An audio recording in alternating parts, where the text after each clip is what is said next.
Hello, my name is John Long, State Coordinator for the 4-H Shooting Sports Program.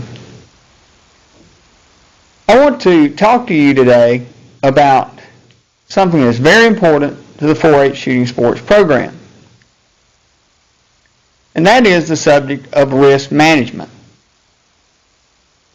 I'm going to swap to the presentation now, and we will walk through it together.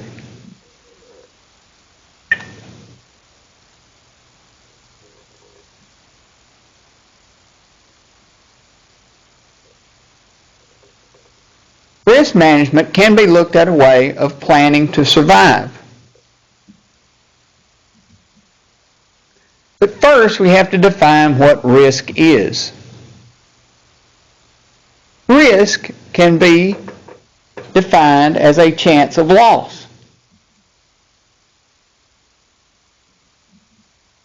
But what is there to lose? You can lose life. You can lose money. You can lose property. You can lose reputation. And you can lose the program itself.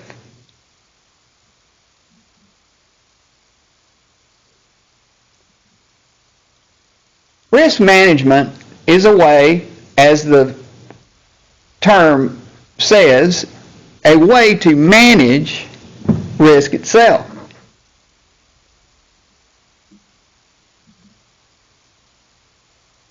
You cannot have the 4-H shooting sports program in your county or state without some risk. But why is it such a concern? Obviously, for survival. For survival of 4-H members, for you, for the program itself, for the 4-H program overall, and for the institution.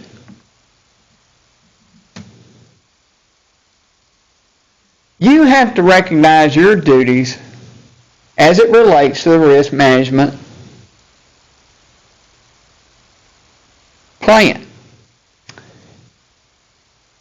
Your duty as an instructor is that you are the professional,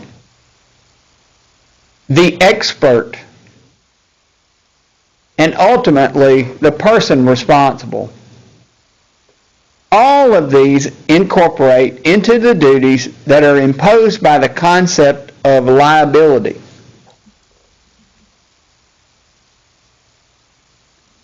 So what does that mean to you as a 4-H instructor? Well, first, you have a duty. You have a duty to provide a safe environment for the program. Safe can be defined in many ways as the environment is concerned. When we refer to youth, we want them to be in a safe learning environment. That can be anything from an open environment to where the youth feels comfortable to communicate with the instructor, or an environment in which it is overall safety, such as muzzles are pointed in the correct direction, firearms are unloaded until ready for use, as well as other external factors from outside of the range that could pose a chance of risk that would incur loss. Some of those would be not having a first aid kit, not knowing the proper procedures for emergency contact. You are to conduct your activity in a reasonable and prudent manner in accordance with recognized protocol or procedure. Reasonable and prudent. Reasonable means that you've taken all the precautions that you were aware of Prudent, meaning that you were diligent in the manner in which you made those precautions and conducted that activity, and that you conducted that activity in accordance with the protocol and procedure. One of the things that is critical is that you follow the established 4-H shooting sports manual of instruction, the lesson plans included in the curriculum, and as well the safety procedures that are provided.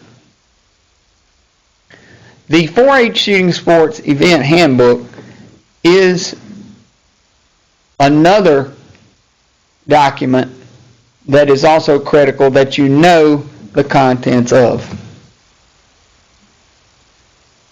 Variances may vary from the letter, but not from the law it establishes.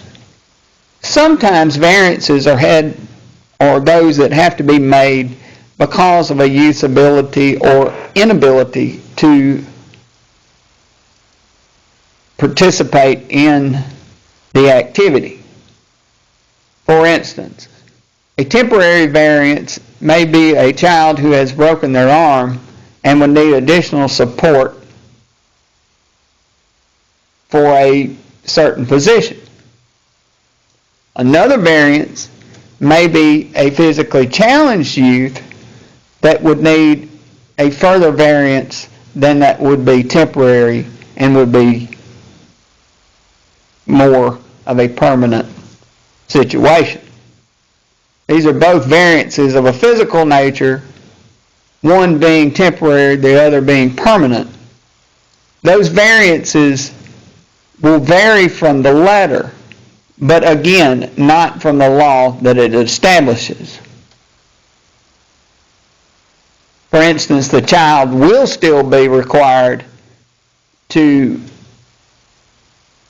participate in a position that they can be accommodated to, but that position is still one that closely mimics the one that is established by the law itself.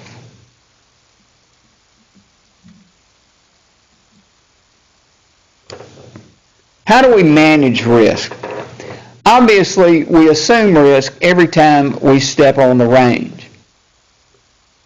And in fact, we assume risk every time we get into a car, every time we go out to eat, every time we do any activity, there is some risk associated with it.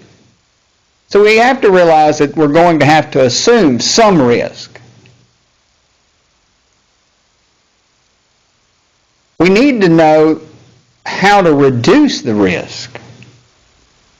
For example, if there is a door on your range that has a nail sticking out of the side, an obvious way to reduce a trip to the hospital as well as a tetanus shot would be to have the nail removed. This is a reduction of the risk.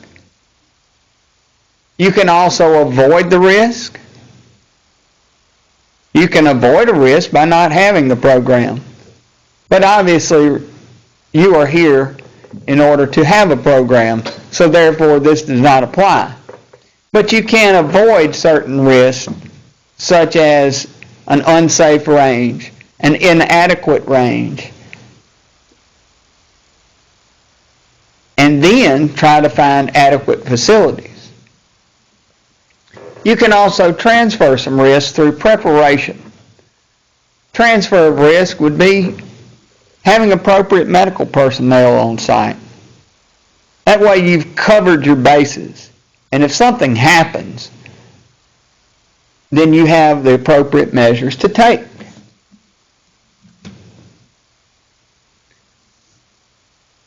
Personnel issues are always something that comes up from time to time. You need to make sure that volunteers are properly enrolled.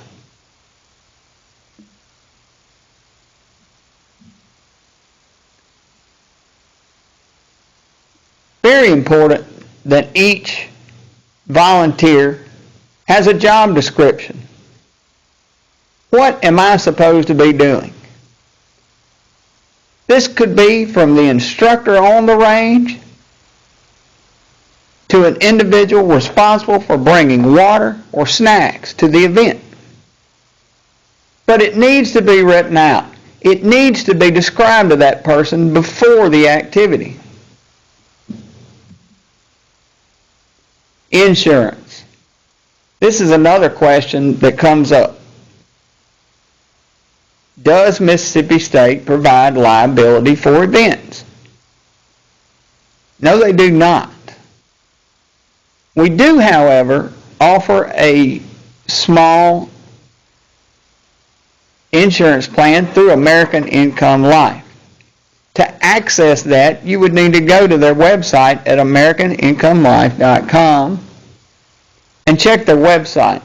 Coverage is $1 for an entire year, and it covers, it acts as a primary when a primary does not exist, and as a secondary insurance when a primary does exist.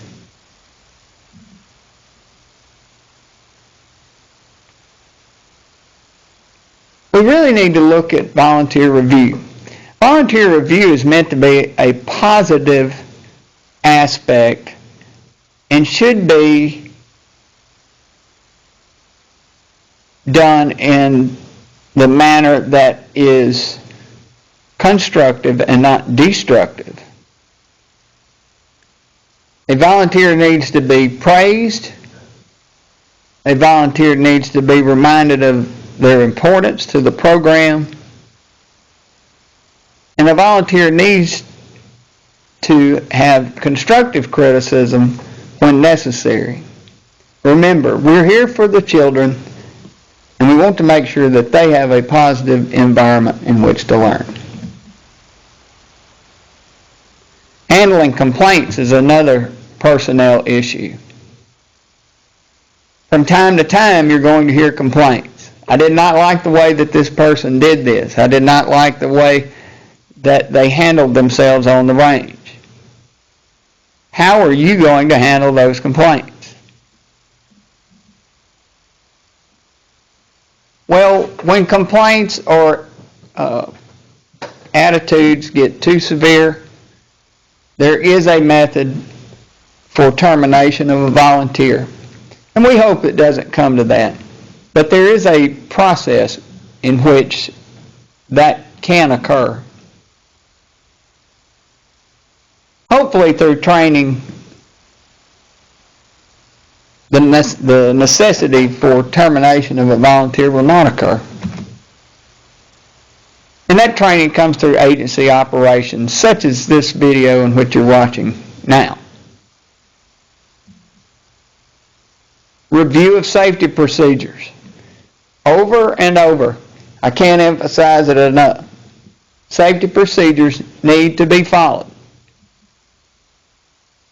You follow them by going by the handbook.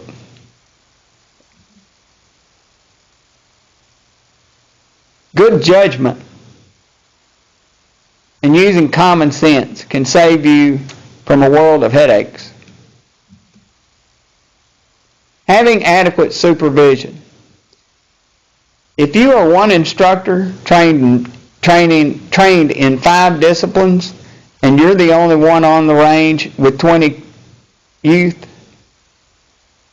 that's not adequate supervision, and you need to find other volunteers to help. Money is always an issue. You need to know and have an accounts receivable. You need to know who's in charge of checking accounts. You need to have your tax exempt status.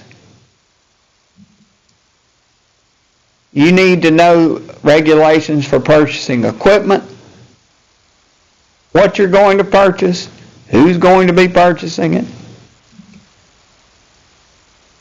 You need to have a paper trail. All of these things prior to this would require a paper trail, and to keep very good documents on that. Emergency procedures. In the advent of something happening, what is the proper procedure? Well, you need to go 4 deep. Number 1 is to care for the injured. Number 2 is call 911 or emergency personnel. You have to control the area, and you have to manage others. In a 4 deep emergency procedure, it may be in certain situations that you can't do all 4. Since we don't know when an emergency will occur, you need to have designated people. You are to care for the injured, or an emergency trained personnel, EMT, first responder, they will care for the injured. You can be responsible for calling 911. If one child is injured and you have 19 other kids in the area, someone will have to control them as well, remove them from the situation, as well as someone to manage others. Press may be involved. Parents. They need to allow for emergency personnel to work. So we need to make sure that you have all of those areas covered.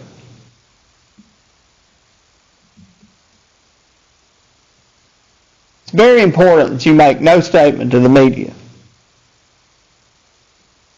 You are to talk only to emergency personnel and to state administration or staff.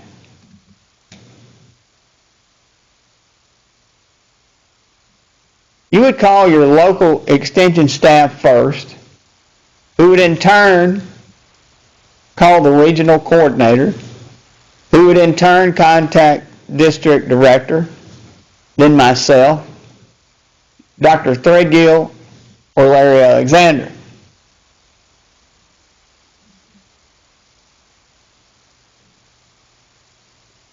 We do have an accident report form through print requests in our extension printing department. Keep some of those on hand in order to make a complete accident report onto that form.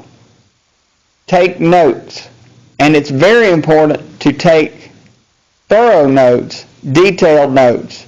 You need to do that as soon as you can in order to keep the details as fresh as you can.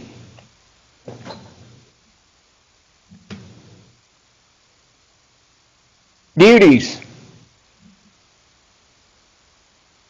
Properly plan the event. Provide proper instruction.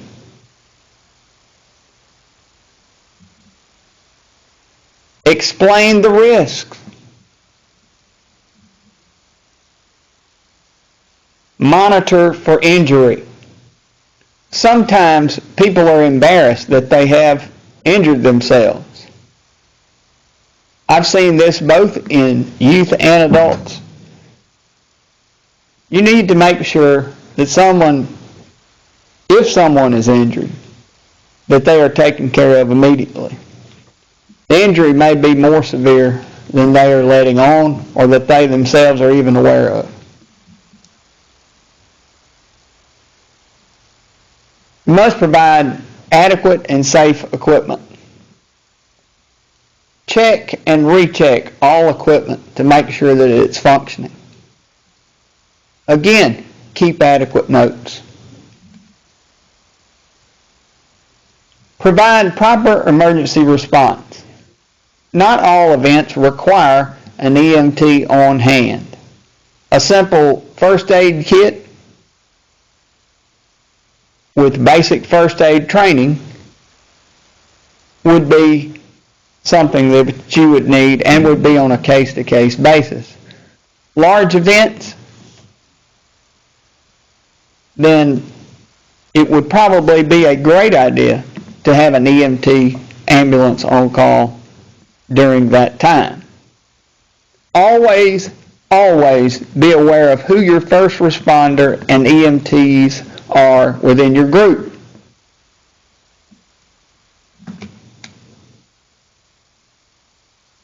Again, you need to maintain adequate records as they pertain to any of the things that are described here.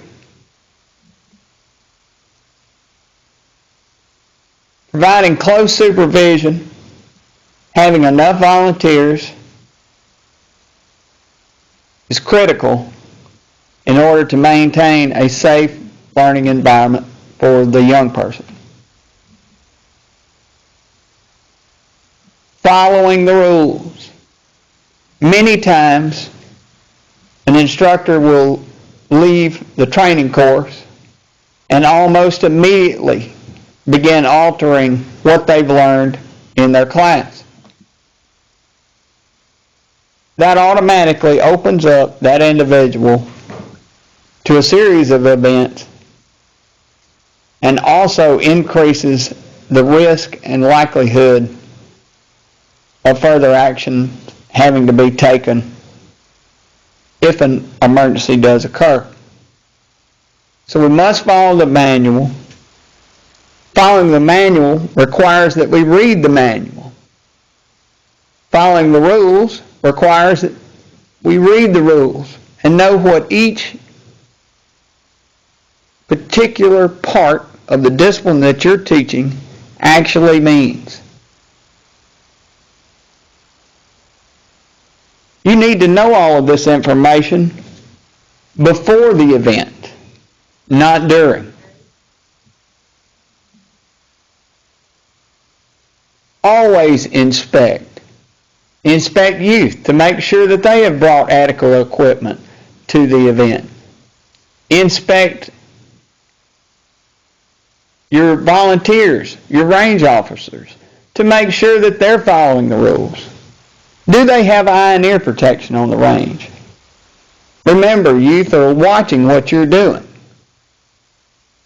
Inspect equipment. Make sure that everything is in great working order each time you practice or at an event. So what's included in a risk management plan?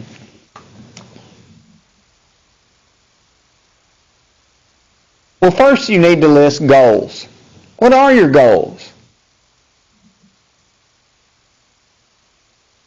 What's your personnel policies? What job descriptions do you have?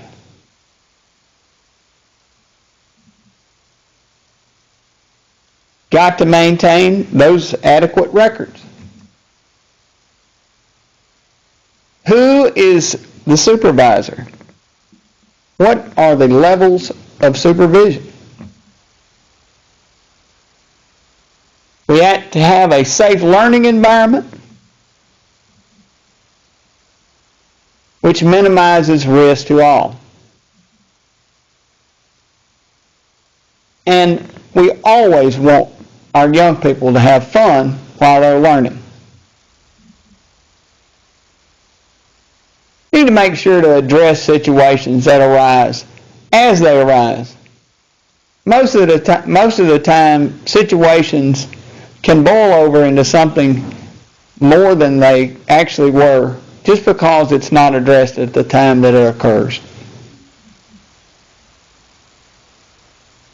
It's always good to remember you've planned carefully. You've done it all 1,000 times before. It comes naturally to you. You know what you're doing and you're confident.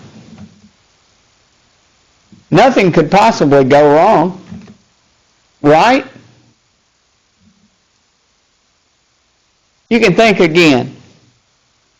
Sometimes events occur when we feel the most confident. This allows for relaxation of our awareness of potential problems. This beaver had cut a tree down 1,000 times before.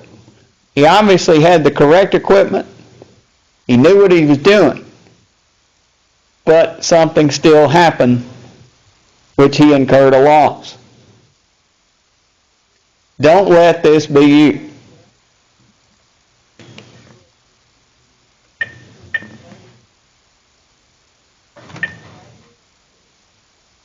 I'd like to thank you for listening to this presentation on risk management. Have a great day.